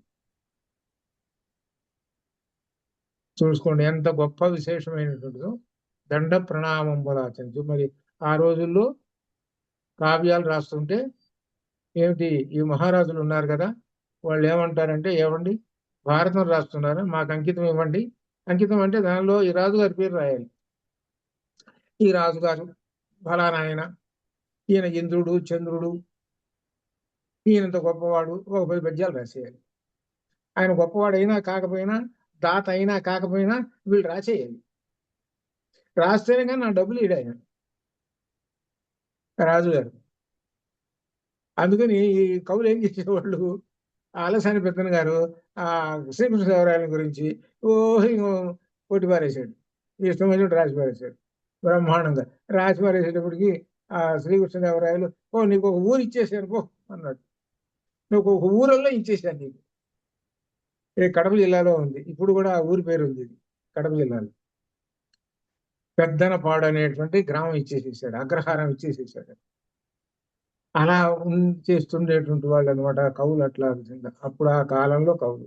కానీ తిక్కన గారు అలా చేయలేదు. తిక్కన గారు తాను రచించినటువంటి ఆ భారతాన్ని హరిహరనాథ దేవుడికి అంకితం ఇచ్చేశాడు. అలానే ఆయన దారిలోనే మరి పోతన గారు, బమ్మెర పోతన గారు కూడా, ఆయన కూడా అట్లనే నడిచాడు. కానీ శ్రీకృష్ణదేవరాయల కాలం వచ్చేటప్పటికి ఆయన దగ్గర ఉన్న అష్టదిగ్గజ కవులు ఉన్నారే వాళ్ళందరూ ఆ రాయల వారి వెంటబడి అయ్యా పుస్తకం తీసుకో డబ్బులు, అయ్యా పుస్తకం తీసుకో డబ్బులు, అది ఒకటి. మళ్ళీ తర్వాత ఇంకొకళ్ళు ఉన్నారండి. ఎక్కడంటే 1650, 1680లో తంజావూరును పరిపాలించినటువంటి రాజుగారి దగ్గరికి ఆ డజన్లు కవులు పరిగెత్తేవాళ్ళు. ఏమండి పుస్తకం రాశాను, డబ్బులు ఏంటి అంటే సులభంగా మనం చెప్పుకుంటున్నాం. ఇది అంత దూరం అట్లా ఉండేది అప్పుడు ప్రాచీన కాలంలో, అట్లా ఉండేది. అనగా ఏంటి, వీళ్ళ యొక్క విద్వత్తుని ఆ విధంగా ఉపయోగించుకున్నారు. అది అట్లా ఈ విధంగా ఏమిటనమాట, అప్పుడు కవులు పండితులు. కానీ కొంతమంది బ్రహ్మజ్ఞాన సంపన్నులైనటువంటి కవులు ఉన్నారే, తిక్కన గారు అలానే పోతన గారు, ఇటువంటి కవులు మాత్రము ఆ పరమాత్మ ఎందే దృష్టి నిలిపి రాశారు కాబట్టి అవి ఆ కావ్యాలు ఉన్నతంగా ఉన్నాయి, పైన స్థాయిలో అక్కడ ఉన్నాయి. ఈ పోతన గారు భాగవతం అనే పోతన గారు దానిలో పోతన గారు భాగవతంలో పద్యం చెప్పండి రైతు ఒకటనే చెబుతాడు ప్రతివాడు. ఇందుగలడు అందులో ఏడాడు సందేహం ప్రతివాడు చెబుతాడు. ఇంకేదైనా పుస్తకం ఉందని చెప్పరా, నాకు రాదండి. ఇదే ఇంకా దీనిలో ఉండేటువంటి గొప్ప విశేషం. అంటే ఆ పద్యం చెబుతున్నాడంటే పోతన గారు బతికాడు అని అర్థం, బతికున్నాడని అర్థం. అట్లా ఇదంతా ఏంటంటే బ్రహ్మజ్ఞానము ఇదనమాట. ఇది కాబట్టి ఈ బ్రహ్మజ్ఞానం రావాలి అని అంటే నేను అనే అహంకార భావనతో ఉన్న శారీరుడే, ఈ జీవుడే కర్మఫలం అనుభవిస్తూ ఉంటుంటాడు. అనుభవిస్తూ ఉన్నంత కాలము వీడికి అహంకారం ఉంటుంది. కాబట్టి ఆత్మేంద్రియ మనోయుక్తం భోక్తేచి ఆహుమనీషిణ. ఈ ఆత్మ ఇంద్రియములతో కూడుతున్నటువంటి ఈ ఆత్మ మనస్సుతోటి కూడుతున్నటువంటిది భోక్తేచి ఆహు మనీషిణ, వీటితో అనుభవిస్తూ ఉంటుంటాడు ఈ జీవుడు. ఎప్పుడైతే అనుభవించడం అనేది పోతుందో ఇక అప్పుడు ఈ కర్మలను అనుభవించడం ఇదంతా దేనికని అప్పుడు వెకట బుట్టి ఏమిటి అర్థం ఏంటనమాట ఈ కర్మలను. అందుకని మన ద్వాసపన్న సైజ సఖాయాలో ఆ పక్షి ఏం చేస్తుంది, పోవటం పండు తెచ్చుకోవటం చెట్టు మీద పెట్టుకొని తినటం, మళ్ళీ ఇదే పని.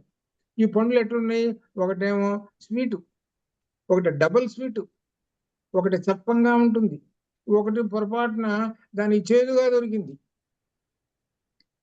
అంటే ఇప్పుడు జాగ్రత్త అర్థం షడ్రుచులు అనేవి ఉన్నాయి చూశారు. దీనిలో అర్థం ఇదే జాగ్రత్తగా అందరికి చాలా మందికి అదేది మనకి ఉగాది రోజు షడ్రుచులు అంటే అసలు రహస్యం అది. షడ్రుచులు తర్వాత ఒక రుచి, ఈ రుచి బాగలేదు, ఆ రుచి బాగలేదు, ఈ రుచి బాగుంది, అట్లా ఈ విధంగా అంటుంటారు. ఇవన్నీ ఏమిటి, జీవుడు లక్షణాలు. కాబట్టి జీవుడు ఏం చేస్తుంటాడు అనమాట, తడొక టేస్ట్ చేస్తుంటాడు. ఒకసారి టేస్ట్ చేసావు కదా, దాంతో తృప్తిగా ఉండరాదు. తీపి తిన్నావు కదా ఉండరాదు, కాదండి ఇంకోటి తినాలండి, కారం తినాలండి, స్వీట్ హాట్ అండి, స్వీట్ తిన్నావు కదా హాట్ అండి, స్వీట్ హాట్ రెండు పెట్టాలి. పెట్టలేదు అనుకోండి, అదే ఏం పెట్టారా అంటే ఏమిటి దీనిలో అర్థం, కర్మఫలం. జాగ్రత్తగా చాలా మందికి తెలియదు. చూడండి అందరూ కూడా స్వీట్ హాట్ పెడతారు, కర్మఫలం అంటే సుకృత దుష్కృత.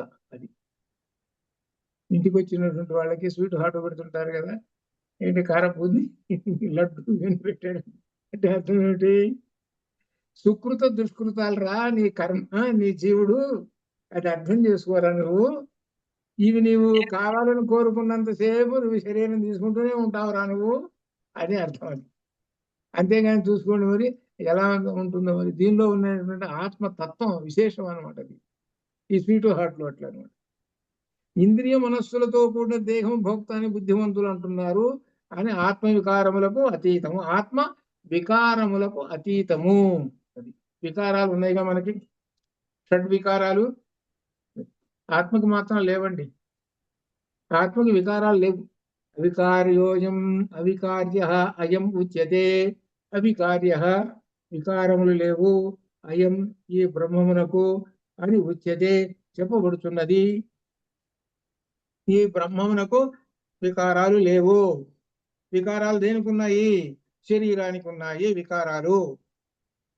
ఇక్కడ జాగ్రత్తగా గుర్తుపెట్టుకోవాలి. అవికార్యం అవికార్య అయం ఉచ్యతే, అవికార్య అయం ఉచ్యతే. వికారములు లేవు ఈ బ్రహ్మమునకు, శరీరమునకు మాత్రమే ఉన్నాయి. కనుక బ్రహ్మ విషయంలో జ్ఞానం తప్ప మరే విషయమునకు తావు లేదు. కాబట్టి బ్రహ్మము గురించి చెప్పండి అని అంటే జ్ఞానమే గాని రెండో విశేషం లేదండి. బ్రహ్మం అంటే బ్రహ్మము ఈజ్ ఈక్వల్ టు జ్ఞానం అంతే. బ్రహ్మము అంటే జ్ఞానం. కర్మకు ఏమాత్రము సంబంధం లేదండి. ఈ జ్ఞానానికి కర్మకు సంబంధమే లేదు. ఈ రెండు డిఫరెంట్ గా ఉంటాయి. కాబట్టి ఈ మనిషి కర్మలను ఆచరించుము, జ్ఞానమును పట్టుకో, రెండు చేసుకో. వేదం అప్పుడు కంప్లీట్ గా నువ్వు చేసిన వాడు అవుతావు. కర్మలను ఎందుకు చేయాలి అని అంటే గృహస్థ ధర్మానికి చెయ్యాలి. అతిథి దేవో భవ అన్నారు. భూత్యైన ప్రమదితవ్యం దేవపితృకార్యాభ్యాన్న ప్రమదితవ్యం చెప్పాడు కదా. దేవపితృకార్యాభ్యాన్న ప్రమదితవ్యం చెప్పాడు కదా. చేయమని చెబుతున్నాడు కదా, చెయ్యాలి. జ్ఞానం కూడా సంపాదించు, అది అర్థం. రెండు దీనిలో శంకరులు ఏమంటున్నారు, వద్దని కాదు చెప్పేది, అది అనుభవించాలి. గృహస్థ ధర్మానికి కర్మకాండ చేయాలి, తప్పదు. దాని తర్వాత ఏంటి, జ్ఞానకాండ పట్టుకోవాలి, తప్పదు. అటువంటిది ఇప్పుడు మనం ఏం చేస్తున్నాం, గృహస్థ ధర్మంలోనే ఏం చెప్పారు, మొట్టమొదటిలోనే అధాతో బ్రహ్మ జిజ్ఞాసలో గృహస్థ ధర్మంలోనే ఉన్నప్పుడు జ్ఞానకాండను కూడా పట్టుకోండి.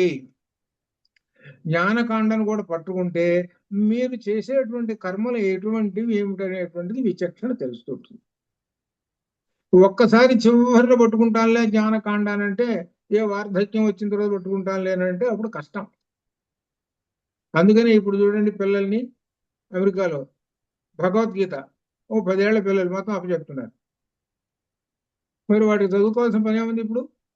ఎందుకు, ఇప్పుడు కనుక వస్తే వాడు ఆ మననం ఉంటుంది, దాని గురించి తెలుసుకోవాలని ప్రయత్నం చేస్తుంటాడు. అందులో భగవద్గీత ఏం చేస్తుంటుంది అనమాట, రైట్ రూట్ అది చూపిస్తూ ఉంటుంది. నువ్వు ఏ రూట్ లో వెళ్ళాలనో అది చూపిస్తుంటుంది. డూస్ డోంట్స్, కర్తవ్య అకర్తవ్యములు సూచిస్తూ ఉంటుంది. అదే మనిషి కావాల్సినటువంటి అవి చదువుకునేటప్పటి నుంచే గనక ఉంటే కర్తవ్య అకర్తవ్యములు, ఇది కర్తవ్యము అకర్తవ్యం అనేటువంటిది గనక ఉన్నప్పుడు వీడు సన్మార్గంలో వెళ్ళిపోతుంటాడు. అందుకోసం భగవద్గీత పట్టుకోండి అన్నారు. కాబట్టి అది భగవద్గీత ఏంటి, ఉపనిషత్తుల యొక్క సారం. అది ఉపనిషత్తుల యొక్క సారం అనమాట. ఈ విధంగా అవికార్యం అయముచ్యతే అని ఈ విధంగా సమాధానం చెప్పాడు పూర్వపక్షం వేసినటువంటి వాడికి. పూర్వపక్షంలో ఏమన్నాడు, ఈ ఉపనిషత్తులు బ్రహ్మం అని అంటున్నాయి, కర్మలతో సంబంధం లేదని అంటున్నాయి, ఏమిటండి అని అంటే చెప్తున్నాడు అనమాట సమాధానం. ఏమిటనమాట దీనిలో చివరికి సమాధానము, బ్రహ్మం అనేటువంటి వాడు వికారం లేనటువంటి వాడండి అని చెబుతున్నాడు ప్రధానంగా. అవికార్యము, వికారం లేనటువంటిది అని ఈ విధంగా చెబుతూ మరలా 8వసారి మళ్ళీ వస్తున్నాడు. ఈ పూర్వపక్షం వదిలిపెట్టగల వాడి చివరిదాకా మాట్లాడటం అలిసిపోయేదాకా వస్తూనే ఉంటుంటాడు. మళ్ళీ మొదలుపెడతాడు. బ్రహ్మము అసలు అగోచరమని ఎటువంటి ప్రమాణాలతో రుజువు చేయబడని పదార్థమని కొందరు మీమాంసకుల అభిప్రాయం. ఏమిటో తెలిసిన వీడు ఎలా మాట్లాడుతూ కొందరు అంటే తల మీద పెట్టుకోవట్లే. ఈ పూర్వపక్షి ఎలా మాట్లాడుతున్నాడు చూసి, కొంతమంది మాట్లాడేటప్పుడు ఏదో అంటున్నారండి, నాకు తెలియదు కానీ అంటున్నారండి, నేను అంటుంటే నేను విన్నానండి. ఎంత తప్పుకోవటానికి అట్లా మాట్లాడతాడు తెలిసిన ఈ పూర్వపక్షి. చూసుకోండి, కొందరు మీమాంసకులు అంటున్నారండి ఏమని, బ్రహ్మము అసలు అగోచరము, అసలు కనపడదు, ఎటువంటి ప్రమాణాలతో రుజువు అసలు వేయదు. చెప్పండి, అసలు ఏమన్నా ఉందండి, అసలు అర్థం ఉందండి బ్రహ్మం అంటే? మీరు ఎప్పుడన్నా చూసారా? మీరే భగవద్గీతలో చదువుతున్నారు కదా, భగవద్గీతలో మొట్టమొదటి దీనిలో కూడా చెబుతున్నాం, ఆశ్చర్యవత్ పశ్యతి ఆశ్చర్యవతు వదతి ఆశ్చర్యవతు అని చెబుతున్నారు. కానీ నేను చూశానురా ఇట్లా ఉన్నదిరా అని ఇవ్వడం చెప్పాడా? మీ భగవద్గీత కదండి చెబుతున్నది. ఒక్కడన్నా చూశాడా? ఎవరు నేను చూడలేదు అని చెబుతూనే ఉన్నారు అందరూ. అంటే బ్రహ్మము అగోచరమైన దాన్ని మీరు పుస్తకాల్లో పెద్దగా చెబుతున్నారండి. ఏమంటున్నాడు చూసారా ఎలా చేస్తున్నాడు ఈ పూర్వపక్షి? ఎటువంటి ప్రమాణాలతో రుజువు చేయబడిన పదార్థములు కొందరు అంటున్నారండి, తన మీద పెట్టుకోకుండా కొందరు వాళ్ళ మీద పెట్టేసేసాడు. ఎందుకంటే ఏమైనా అసలు నువ్వు చదువుకోకుండా వచ్చావు, ఏమి చదువుకోకుండా వచ్చాం, ఏమని ప్రశ్నలు వేస్తానని అని అంటారని చూసుకో, వీడి తెలివితేటలు. కొందరు అంటున్నారండి అంటున్నాడు. నేను అంటలేదండి, కొందరు అంటున్నారు అని అంటూ దాని సమాధానం. ఉపనిషత్తులలో ప్రతిపాదించబడిన ఆత్మ మరొక దానికి అంగము కాదు.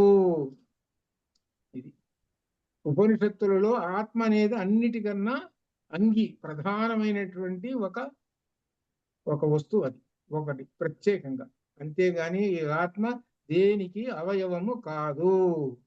సయేష నా ఇతి, అది నా ఇతి, అది కాదు. నా ఇతి, అది కాదు. నేతి నేతి నేతి నేతి అంటున్నాడు. ఎవడు అంటున్నట్టు ఈ మంత్రం ఏది? ఉపనిషత్ మంత్రం. నేతి నేతి అంటే ఇది కాదు, ఇది కాదు, ఇది కాదు అని అర్థం. అంటే ఏంటి? బ్రహ్మాన్ని గురించి చెబుతున్నారు. ఏమండి బ్రహ్మం ఇది కాదు, ఇదండి బ్రహ్మం కాదు, ఇది బ్రహ్మం కాదు అంటున్నారు. నేతి నేతి, వీడి నేతి నేతి అలవాటైంది. వీడి అన్నం తింటాను కూర్చుని వాడు అంటున్నాడు, వడ్డిస్తున్నారు కదా, వీడికి గుర్తుకొచ్చింది ఆ సందర్భంలో ఈ మంత్రం. నేతి నేతి నేతి అంటున్నట్టు. ఓరు వీడి దుంపదగా నేతి నేతి, ఎంత నేతి తింటాడో కదా వీడు, ఎంత నేతి తింటాడో కదా. ఇందాక వడ్డించాను మళ్ళీ నేతి నేతి అంటాడు ఏమిట్రా వీడు అంటే. నా ఇతి నా ఇతి అంటే అర్థం ఏంటి? నాకు ఈ నెయ్యి వద్దు వద్దు అని అర్థం. వద్దు వద్దు అని చెప్తాయి.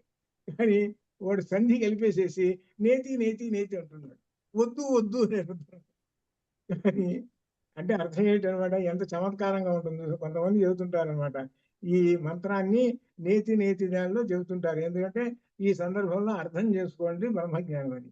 నా ఇది, ఇది కాదు, ఇది కాదు, ఇది కాదు, ఇది కాదు. బ్రహ్మాన్ని గురించి ఒక్కొక్కళ్ళు ఒక్కొక్క విషయం చెబుతున్నారనమాట. చెబుతుంటుంటే ఈ బ్రహ్మజ్ఞాని అంటున్నారు ఏమిటంటే ఇది కాదు, ఇది కాదు అని చెబుతున్నాడు. అని ఆత్మ ఇది కాదు, ఇది కాదు అని మధుకాండలో చెప్పినటువంటిది. అంటే ఏమిటనమాట, ఒక్కొక్క విషయం చెబుతున్నారు. ఏమండి ఇది బ్రహ్మం అండి కాదు, ఇది బ్రహ్మం అండి కాదు, ఇది బ్రహ్మం అండి కాదు, ఇది ఓహి నైతి నేతి చెబుతూనే ఉన్నాడు. నేతి నేతి అనేటువంటి చెబుతూనే ఉన్నాడు. ఏది మధుకాండలో వచ్చింది, చాందోగ్యంలో అనమాట. దీనిలో దీనిలో ఆత్మ అగృహ్యము, ఏలనగా ఆత్మ గ్రహించబడటం లేదు. ఆత్మ అశీర్యము, ఆత్మ అశీర్యము, శిథిలము కాని. ఏలైన ఆత్మ శిథిలము కూడా లేదు. ఆత్మ అసంగము.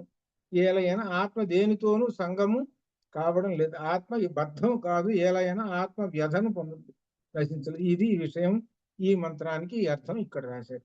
ఆత్మ సంగమము అసంగమము, దేనితోటి కలయదు. ఒక్కటే, అది విడిగా ఉంటుంది. ఆత్మ దేనితోటి కలవదు. అశీర్యము, శిథిలము కాదు. ఎప్పుడు ఎలా ఉంటుంది అనంటే కొత్తది, నూతనత్వంతో ఉంటుంది. ఆత్మ శిథిలము లేదు. ఆత్మ అసంగము కాదు. దేనితోటి సంగము కాదు. ఆత్మ బద్ధము కాదు అని ఈ విధంగా ఆత్మ. అటువంటి ఆత్మ మన శరీరంలో ఉన్నది. ఆ ఆత్మయే నారాయణ సూక్తంలో చెప్పుకున్నాం. నారాయణ సూక్తంలో చెప్పుకున్నాం కదా. ఏమిటి? నాభి దగ్గర నుంచి జ్ఞానుడి పైన వితశ్చాంతే నాభ్యాం ఉపరితిష్టది జ్వాల బాలాకులం భాతి విశిష్ట మాస సంతతం. అక్కడ చెప్పుకున్నాం కదా ఆత్మతత్వం. ఆ ఆత్మ అక్కడ కూర్చొని ఉన్నది అనమాట. ఆ సెంటర్లో అక్కడ కూర్చొని ఉన్నది. ఆ ఆత్మ అక్కడ ఉండటం వల్లనే ఈ శరీరం అంతా కూడా 98.4 వేడితోటి ఆపాదతల మస్తక. మొత్తము ఈ శరీరం అంతా కూడా 98.4 వేడితోటి ఉంటుంది. ఆ వేడి ఉంటేనే ఈ బండి నడుస్తున్నది. ఇప్పుడు కారు ఉందనుకోండి, కారుకు వేడి లేకపోతే కారు ఎట్లా నడుస్తుంది? కారుకు వేడి ఉంటేనేగా నడుస్తున్నది. అట్లనే మనకి కూడా వేడి లోపల ఎవరు ఉన్నారు? ఆత్మ ఉన్నాడు. ఆత్మ అనేటువంటి ఆయన ఎలా ఉన్నాడంటే వేడిగా ఉన్నాడు, అగ్ని స్వరూపుడు. ఆయన ఎంతవరకు ఎంత ఉండాలి వేడి అంటే అంతే ఉంటాడు. ఎంత ఉండాలి? 98 ఉండాలి అంతే. ఎప్పుడు అంటనే ఉంటాడు. ఎప్పుడు అయ్యానంటే ఆయన వెళ్ళిపోయేటప్పుడు నెమ్మదిగా, ఇప్పుడు అగ్ని మండుతూ ఉన్నది, నెమ్మదిగా మండి మండి చివరికి నెమ్మదిగా పోయేటప్పుడు తగ్గుతూ ఉంటుంది. తగ్గుతూ ఉంటే తక్కువ ఒక్క నిమిషంలో ఆరిపోతుంది. అంతే ఇది కూడా. ఆత్మ అనేటువంటిది. ఆత్మ అటువంటి ఆత్మ బయటికి వెళ్ళిపోయింది. ఆత్మ అసంగము ఏలైన ఆత్మ దేనితోనూ సంగము కావడం లేదు. ఆత్మ బద్ధము కాదు అని ఈ విధంగా చెబుతూ ఆత్మ నశించదు, కూటస్థుడు లేడని తెలియబడటం లేదని ఎవరు వాదించి నిరాకరించురో వారు చేతనత్వం గలవారైతే అదే వారిలోని ఆత్మ అని సమాధానం. కూటస్థుడు లేడని అంటే జీవుడే లేడండి, కనబడటం లేదండి, ఇక అసలు మాట్లాడకూడదండి, అసలు మనలో కూటస్థుడు ఉన్నటువంటి జీవుడు ఉంటున్నటువంటి లేనటువంటి అని కొంతమంది అంటుంటారే, వీళ్ళందరికీ కూడా వారిలో ఆత్మ అనే సమాధానము. ఆత్మ సమస్త భూతంలో ఉన్నది అంటే వాళ్ళకి ఆత్మ ఉన్నది ఈ విధంగా తెలియదు వాళ్ళకి. కానీ సమస్త భూతములలో ప్రకాశిస్తున్నది ఆత్మ. ఆత్మ అనేటువంటిది ఒకటేను, అద్వయము, ఒకే ఆత్మ. లక్షలు కోట్లు కోట్లు కోట్లు ఎన్ని ప్రాణులు ఉన్నాయో అన్ని ప్రాణుల్లో ప్రకాశిస్తున్నది, ఇది అర్థం. అంటే అన్ని ప్రాణులు ఉంటే అన్ని ఆత్మలు లేవు, అన్ని ప్రాణులు ఉంటే అన్ని కోట్ల కోట్ల బ్రహ్మములు లేవు. బ్రహ్మం ఉన్నది ఒకటే. ఆ బ్రహ్మం ఒక్కటే. ఏంటంటే మనకి ఎలా తెలుసుకోవాలంటే అర్థం, ఎదురుగ్గా మనం రకరకాల అద్దాలు పెట్టుకుంటే, చిన్నది పెద్దది రంగుల అద్దం ఇవి రకరకాలు పెట్టుకుంటే మన రూపం రకరకాలు కనపడుతుంది. ఉన్నది ఒక్కటే రూపం. అంతే ఇది కూడా. అద్దం పగిలిపోయింది అనుకో, దాని రూపం కనపడదు, అంటే శరీరం పోయింది. అట్లా ఈ విధంగా అర్థం చేసుకోండి అని ఈ విధంగా దీనిలో తర్వాత భగవద్గీతలోన యోమాం పశ్యతి సర్వత్ర భూతస్థితం సర్వభూతస్థితం యోమాం భజతి, ఇది ఒకటి. ఇందుగలడు అందులేడని చెబుతూ మరలా పూర్వపక్షం వేస్తూ కూర్చున్నాడు. చివరి తీర్చేది 9వ పూర్వపక్షంతో అయిపోతుంది అనమాట. కాబట్టి మరలా మనం ఎప్పుడు చెబుతాం, తర్వాత ఈ పూర్వపక్షంతో మొదలు పెట్టుకొని తర్వాత 5వ అధికరణంలోకి వెళ్ళిపోతాం. ఇక్కడ 5వ అధికరణం తర్వాత వచ్చేటువంటి మన అధ్యయనంలో మనం చేద్దాం. అంతవరకు శుభం భూయాత్. ఓం పూర్ణమదః పూర్ణమిదం పూర్ణాత్ పూర్ణముదచ్యతే పూర్ణస్య పూర్ణమాదాయ పూర్ణమేవావశిష్యతే. అసతో మా సద్గమయ తమసో మా జ్యోతిర్గమయ మృత్యోర్మామృతంగమయ. ఓం శాంతి శాంతి. శుభం భూయాత్.